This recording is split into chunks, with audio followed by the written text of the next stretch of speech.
Olá, amigo, olá, amiga. O texto para a meditação de hoje está em Marcos, capítulo 4, verso 37.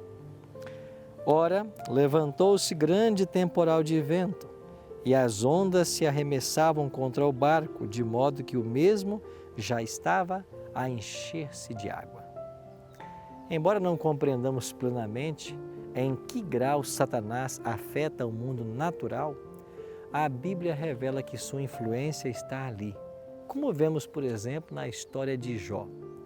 Satanás está mesmo agora procurando, por meio de desastres em terra e mar, selar o destino do maior número possível de pessoas, que é outra indicação do seu poder nessa área.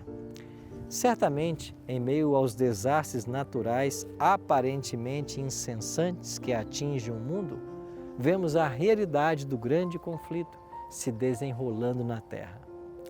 Na história específica de hoje, após um longo dia de ensino, quando a noite se aproximava, Jesus sugeriu que ele e os seus discípulos fossem para o outro lado da praia, que era menos habitado.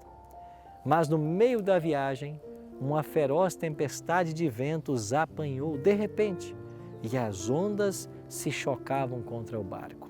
Jesus estava tão exausto que acabou dormindo na popa do barco, aparentemente alheio à situação.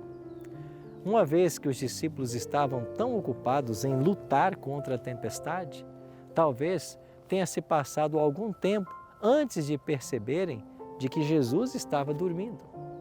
Inicialmente, Jesus não disse nada quando clamaram a Ele. Não deu nenhum sermão para explicar a dificuldade em que estavam, nem sugeriu maneiras pelas quais os discípulos pudessem agir para serem vitoriosos naquela situação. Simplesmente se levantou, ergueu a mão, disse ao vento e às ondas que se acalmassem e elas se aquietaram, como se fosse apenas uma criança desordenada. Diante disso, os discípulos ficaram dominados pela reverência.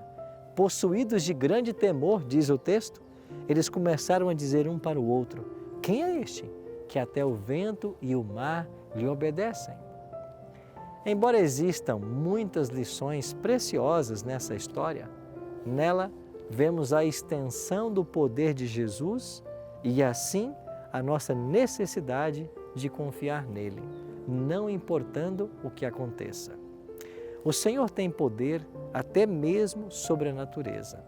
No entanto, pelo menos em relação à nossa vontade, Ele não nos impõe esse poder.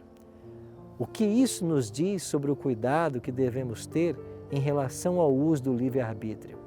A realidade do grande conflito não deveria nos tornar mais cuidadosos ao usar o dom que Deus nos deu, ao fazer nossas escolhas? Mas algo maravilhoso que esse texto nos informa é que no meio da tempestade, nós podemos às vezes nos esquecer da presença de Jesus.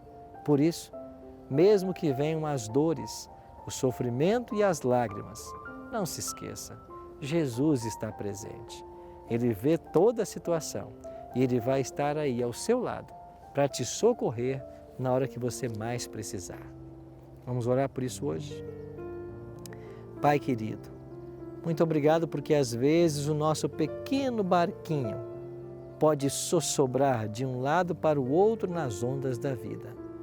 Mas dá-nos hoje a certeza da Tua presença, da Tua companhia, porque se o Senhor estiver conosco, nós não temos nada a temer. Por isso, toma-nos em Tuas bondosas mãos nesse dia. É a nossa oração, em nome de Jesus. Amém.